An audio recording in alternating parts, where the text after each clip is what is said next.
easier to use.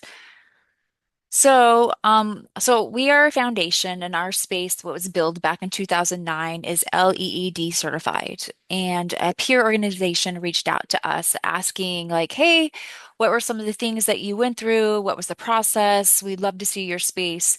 And unfortunately, we weren't able to align our schedules to have them come into the space. So we met via Zoom. And I thought, hey, this is a perfect opportunity to leverage AI because we built the space out in 2009. It was before my time. I have no institutional history. I don't have materials. I don't have content. So let's just see what AI magic can do for me. So this is the very first prompt that I put in there. I'm trying to find out all the ways Rockefeller Brothers Fund at 475 Riverside Drive is sustainable when we built out our office space to reach the LEED certification. That was it. So with that, you can see that it searched the web.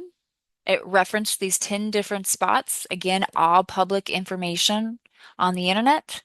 And it came back with this wonderful information for me, talking about the certification, how big our office space is, the materials we used, the different types of furniture we refurbished, the mechanicals, etc.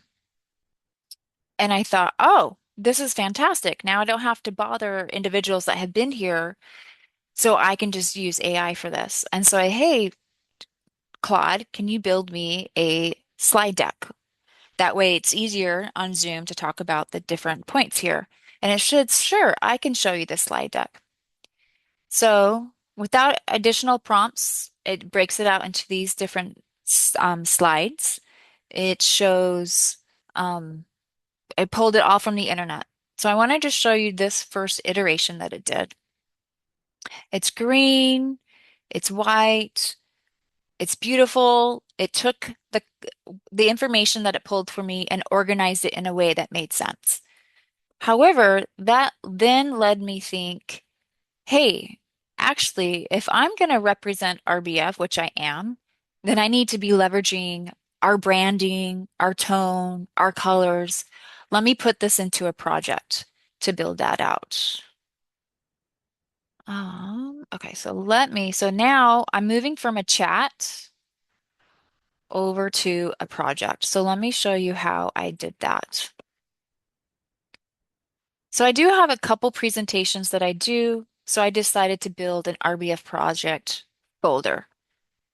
So to give Claude some general, like a resource library to always reference, I pulled from our communications internal team our writing tips. This one is our style. How does RBF write? And this is our visual, talking about our colors, our brand, our fonts, etc. So it has that as a resource library in this project.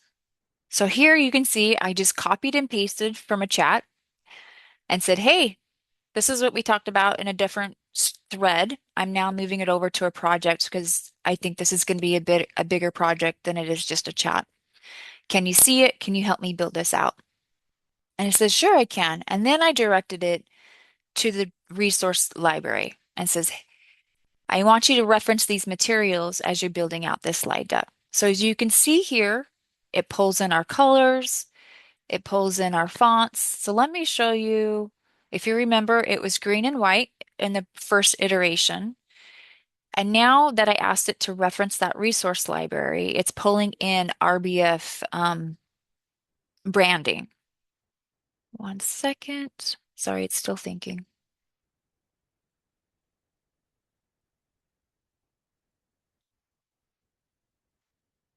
And here it is. So you can see now it's pulled in RBF colors. The font style is different. A little bit of nuance in the layout. But this is a great starting point that I used. So I downloaded this because I wanted to add some additional pictures to it. And there is the opportunity, you do have the choice of prompting AI to add the pictures and going through it. But because I wanted to do quite a few pictures, I wanted to manually do it. So can you still see my screen, Kim? Yeah? Okay, awesome. So you can see the first couple of slides here. I added some more graphics. I went, since I was talking to the peer organization about our space and the layout and the materials, I thought it would be helpful to have actual visuals of our space. So when I spoke to them, I could talk about the reusable materials we used, the different layouts. And so this was how I updated the PowerPoint. And then I went back to Claude. Sorry. Well,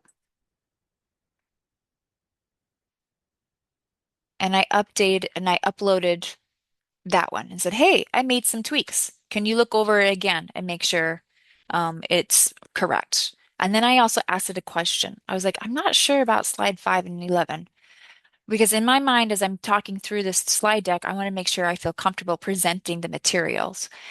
And so thankfully, Claude told me the difference between slide 11 and 5. And so I decided to keep it in. And basically from there, I was able to give the presentation and all went well. Yeah. And that is my demo of how to build a project.